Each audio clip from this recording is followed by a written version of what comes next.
যুদ্ধের আগুনে জ্বলতে থাকা মধ্যপ্রাচ্যে নতুন করে জাগছে শঙ্কা। সব বাধা আর চাপ উপেক্ষা করে কি তবে পরমাণু বোমার পথেই হাঁটছে ইরান?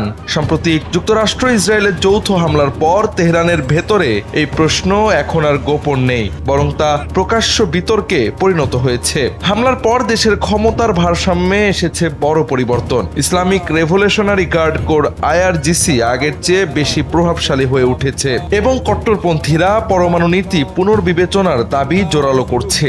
যদিও আনুষ্ঠানিকভাবে ইরান এখনো পরমাণু বোমা তৈরির সিদ্ধান্ত নেয়নি, তবে নীতি নির্ধারণী মহলে এ নিয়ে বাড়ছে প্রশ্ন।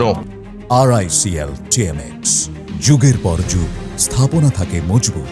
দীর্ঘদিন ধরে ইরান দাবি করে আসছে তারা পরমাণু অস্ত্র তৈরি করতে চায় না। ইসলামের দৃষ্টিতে এটি নিষিদ্ধ এমন একটি অলিখিত ফতোয়াও ছিল দেশটির সাবেক সর্বোচ্চ নেতা আয়াতুল্লাহ আলী খামেনির। পাশাপাশি পরমাণু অস্ত্র বিস্তার রোধ চুক্তি NPT এর সদস্য হিসেবেও তারা নিজেদের অবস্থান ব্যাখ্যা করে এসেছে। তবে বর্তমান পরিস্থিতি সেই অবস্থানকে ফেলেছে চ্যালেঞ্জের মুখে। কট্টরপন্থীদের কেউ কেউ NPT থেকে বের হয়ে যাওয়ার কথাও বলছেন। ইসরায়েলের হামলায় নিহত নিরাপত্তা প্রধান আলী লারিজানির ভাই ও কট্টরপন্থী রাজনীতিবিদ মোহাম্মদ জাওয়াদ লারিজানি বলেন, NPT স্থগিত করে এর কার্যকারিতা যাচাই করা উচিত। উপকারী হলে ফিরে আসা যাবে, না হলে নয়। বিশ্লেষকদের মতে ইরান সরাসরি বোমা তৈরির বদলে পরমাণু সক্ষমতা তার প্রান্তে থাকতে চায়, অর্থাৎ প্রয়োজন হলে দ্রুত অস্ত্র তৈরি করার অবস্থানে পৌঁছানো। তবে চলমান সংঘাত সেই হিসাব বদলে দিতে পারে। দেশটির অভ্যন্তরে শুরু হয়েছে এই গুঞ্জন, বিশেষত মার্কিন জোটের প্রতি ক্ষুব্ধ হয়েই এমন সিদ্ধান্তে যেতে পারে ইরান।